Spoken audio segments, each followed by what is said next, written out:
యేసు ఆ చిలుక పుచ్చుకొని సమాప్తమైనదని చెప్పి తల వంచి ఆత్మను అప్పగించాడు.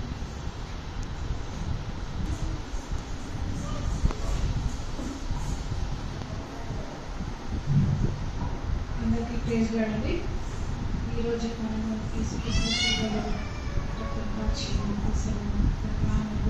7 మాటల గురించి ఇప్పుడు మాట్లాడుకుంటున్నాం. 6వ మాటగా యోహాను సువార్త 19:30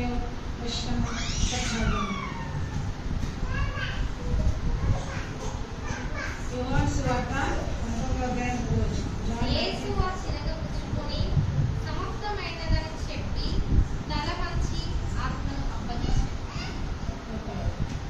ఇంగ్లీష్లో ఎలా చెప్తారా? John 19:30. When Jesus had received the whole wine, he said, "It is finished," and bowing his head down, he gave up his spirit. ఇక్కడ 6వ మాటగా ఏమంటుందంటే యేసు ఆ చిలుకను పుచ్చుకొని సమస్తమైనదని చెప్పి తల వంచి ఆత్మను అప్పగించాడు. సమాప్తమైనది అనే వర్డ్ ఇక్కడ యూజ్ చేస్తున్నాడు. ఇట్ ఈస్ ఫినిష్డ్ అనేది ఈ వచనంలో మనం చూస్తున్నాము. విజయం అనే వాక్కు అనే అంశం మీద మనం ధ్యానించబోతున్నాము. ఇక్కడ విక్టరీ, ఇట్ ఈస్ ఫినిష్డ్. ఈ 5వ మాట లేఖనం ప్రకారము ఆయన ముందు వచనంలో దప్పికొన్నాడు. ఆ శిలువలో ఆయన దప్పికొని లేఖనం ప్రకారము ఒక మానవునిగా పుట్టాడు. అలానే అతను తగ్గించుకుని ఈ లోకంలో ఎన్నో అద్భుత కార్యాలు చేశాడు. అలానే యేసు ప్రభువు మానవ రూపంగా దప్పికొన్నాడు. ఎలా అంటే తనకు దాహం అవుతున్నప్పుడు తనకి ఏమి ఇచ్చాడండి? చిలుకను ఇచ్చాడు. అదే 6వ మాటకు వస్తుంటే సమాప్తమైనది. ఆ మధ్యాహ్న సమయంలో ఆ ఎండలో అతడు ఈ మాటను ఇట్ ఈస్ ఫినిష్డ్ అని అన్నాడు. అంటే సమాప్తమైనదని. దాని అర్థము క్రై ఆఫ్ విక్టరీ. ఇది విజయంతో కూడిన కేక అని బైబిల్ వర్షన్లో చెప్తుంది. It is finished. ఇది గ్రీక్ వర్డ్ లో ఏమంటుందంటే ఎటెనెక్టైన్ అంటే transmission then it is done, it is achieved, it is completed అనే దాని ద్వారా మనకు దాన్ని పూర్తి చేశాడని అర్థంలో వస్తుంది. ఇక్కడ యోహాను సువార్త 17:4 చదవండి. యోహాను సువార్త 17:4. సంపూర్ణంగా నెరవేర్చి భూమి మీద నీకు మహిమపరిచింది. నీవు నాకు ఇచ్చిన పని నెరవేర్చడానికి, అది సంపూర్ణంగా నెరవేర్చడానికి యేసు ప్రభు ఈ లోకానికి వచ్చాడు. ఇక్కడ యోహాను సువార్త 8:29 చదవండి.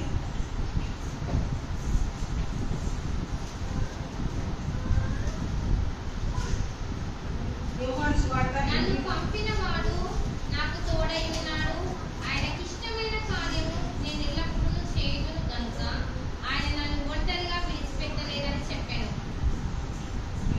ఇలాంటి వాక్యాలు చెప్తానంటే ఆయనకి ఇష్టమైన కార్యం అంటే యేసుక్రీస్తు శిలువలో వేలాడడము, ఆయన చిరణము, సువార్త ప్రకటించబడము, అద్భుత కార్యాలు చేయడము, ఇలా తండ్రి ఇచ్చిన పని నెరవేర్చాడు. విజయంతో ఆ మాటలు చెప్పాడు. లూకా సువార్త 19:10 నశించిన దాన్ని వెలికి రక్షించుటకు యేసుక్రీస్తు ప్రభు ఈ లోకానికి వచ్చాడు. అయితే ధర్మశాస్త్ర ప్రకారము యాజకులు, ప్రధాన యాజకులు ఈ బలులు ప్రజల పక్షాన బలులు అర్పించేవారు. అయితే యేసు ప్రభు దేవుడి మన కోసం వచ్చి తన ప్రాణాన్ని తన శిలువలో వేలాడబడ్డాడు మన కోసం. అలా ఇప్పుడు బలులు అర్పించే అవసరం లేదు. ఎందుకంటే యేసు ప్రభు మన కోసము ఆ సమాప్తమైనదని చెప్పి ఆ దేవుడి ఆ కార్యాన్ని నెరవేర్చాడు. ఎఫెసీ 2:13-18 వరకు చదవండి. ఎఫెసీ పత్రిక 2వ అధ్యాయము 13-18 వరకు. మరియు వాటి యందు మనం నడుచుకునవలెనని దేవుడు ముందుగా సిద్ధపరిచిన సత్క్రియలు చేయుటకై మనం యేసుక్రీస్తునందు సృష్టింపబడిన వారమై ఆయన చేసిన పనివారమై ఉన్నాము. కాబట్టి ముందు శరీరము విషయంలో అన్యజనులై ఉండి శరీరమందు చేతితో చేయబడిన సున్నతి గలవారు అనబడిన వారి చేత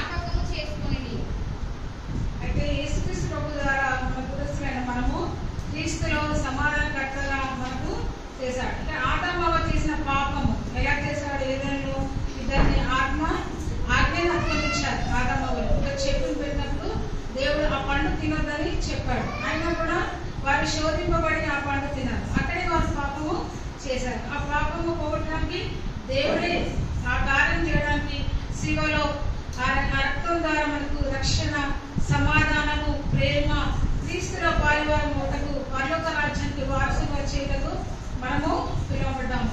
రోమపత్రిక 8:30 చదవండి.